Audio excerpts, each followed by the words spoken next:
Jansangram news, बातमीची सत्यता हीच आमची ओळख। दारूभट्ट्यांना लाकडाचा पुरवठा कोणाचा? वन विभागाच्या भूमिकेवर सवाल। पोलिसांच्या कारवाईनंतर वन विभागावर गंभीर प्रश्न। 14.16 लाखांचा मुद्देमाल जप्त। 20 ट्रॅक्टर लाकूड कुठून आलंय? वन विभाग झोपेत होता का? वायफळ पारधी बेड्यावर पोलिसांच्या कारवाईनंतर अनेक गंभीर प्रश्न।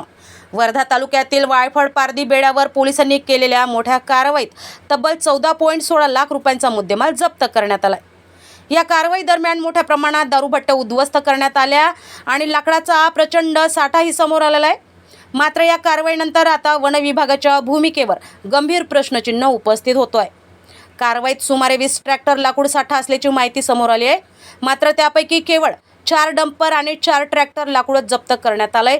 मग उर्वरित लाकूड कधी जप्त होणार असा सवाल नागरिक विचारत आहेत। याहून गंभीर म्हणजे इतक्या मोठ्या प्रमाणात झाडांची कत्तल अनेक वर्ष सुरू असताना वन विभागाला याची माहिती नव्हती का?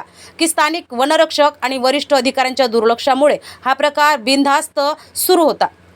दारूभट्ट्यांसाठी लागणारे लाकूड सहज उपलब्ध होत असल्याने जिल्ह्यात अनेक ठिकाणी अवैध दारूभट्ट्या फोफावत असल्याचे आरोपही केला जात आहे। त्यामुळे पोलीस कितीही वॉश आउट मोहीम राबवत असले तरी लाकडाचा पुरवठा थांबत नसल्याने पुन्हा त्याच ठिकाणी दारूभट्ट्या उभ्या राहत आहे। त्यामुळे पुढे पाठ आणि मागे सपाट अशी नागरिकांची भावना आहे। दारूभट्ट्यांना लाकडाचा पुरवठा बंद करणे हाच कायमस्वरूपी उपाय असल्याचे मत व्यक्त केलं जात आहे।